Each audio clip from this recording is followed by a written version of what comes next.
जोरात बोलतो. अमर तानाजी लोखंडे. लोखंडे कुठे राहतो? साळुंके पार. साळुंके पार. काय प्रकार घडला होता सांगशील? सर्व सांग. कसं मारलं, का मारलं, बोलायचं, घाबरायचं काय कारण, जे काय ते सांगायचं. 13 तारखेला त्यांची भाभी येऊन. भाभी आणि कोण? मैताची आई. हा, कुठे आले होते? आमच्या घरी. हा, काय झालं? त्यांनी येऊन 1000 रुपये देऊन गेले. कशासाठी? असं ठेव खाता म्हणून. हा, आणि काय सांगितलं? आणि मला म्हटले कधी येणार. हा, मी 14 तारखेला त्यांच्या घरी गेलो. बर. त्यांना भेटायला प्रयत्न केला, भाई भेटल्या नाही. 15 तारखेला मी सकाळी त्यांच्या घरी गेलो. त्यानंतर तेव्हा पण त्या भेटल्या नाहीत. परत संध्याकाळी त्यांच्या घरी गेलो. मग त्यावेळी त्या घरी होत्या. तिथून मी त्यांच्यासमोर बोलून बाहेर पडलो. काय बोल सांगणार ते तर सांगेल. मी आलोय म्हटलं आता इथं, तिथं घरी निघालोय सांगून बाहेर पडलो. तोपर्यंत बोला, मग कसं सांग. आमर भेटला बागेपाशी. ते केळी घेत असताना भेटला. मग त्याने केळी घेऊन त्या बहिणीने दिली. तिथून मला म्हटला तुझं लग्न झाले, मला पार्टी पाहिजे म्हणून. तिथून आम्ही दोघं माधवा रोडला गेलो. तिथून ड्रेस घेतला त्या मुलगीला. तिथून मग आम्ही महानगरपालिकेशी आलो. तिथून आमलेट घेतले. आमलेट घेऊन दारू प्यायला गेलो. टाकी पाहिजे. तिथून पिऊन आम्ही परत 2 क्वार्टर पिले आहे तिथे.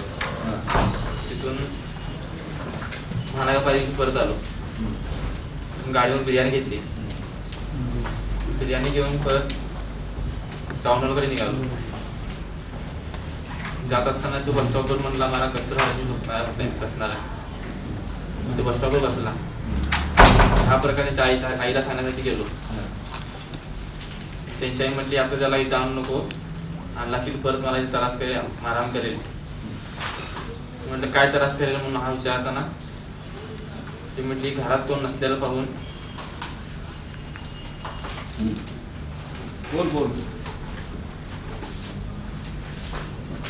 बोल की रे.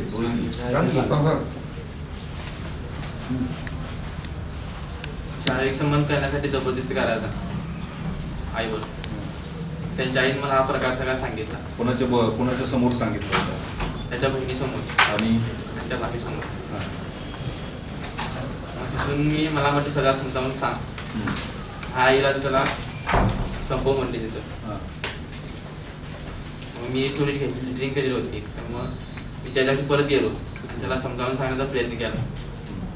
मग तो काय ऐकाना म्हणून त्यांना त्याच्या घरी परत गेलो सांगायला तो ऐकायला झालाय. त्याची म्हटली बघ काय असं तर संपव म्हणली. परत त्याच्यापाशी आलो.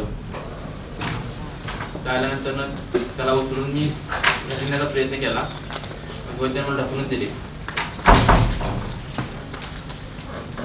ढकलून दिल्यानंतर तोही पडला. तो पडल्यानंतर त्याने शिव्यागाळी केली.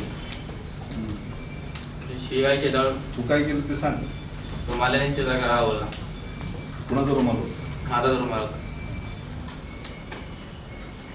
रुमाल लावून गळावून निदान 5 मिनिटांनी दाबून धरला.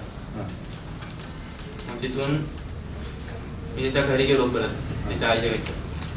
त्याच्या आईला सांगितले मी त्याला संपवले. ते रौनकबी होती का भाभी? ते नव्हत्या. त्याची बहीण आणि आई. मग तिथून परत आलो. मला खात्री पटली नाही म्हणून त्याच्या नाल्याला परत रुमाल बांधून निघून गेलो. बांधून मग CPR मधून बाहेर पडून दसरा चौकातून परत आलो आणि तो रुमाल घेऊन खात्री करून निघून गेलो. बिर्याणी कोणाला टाकून दिली.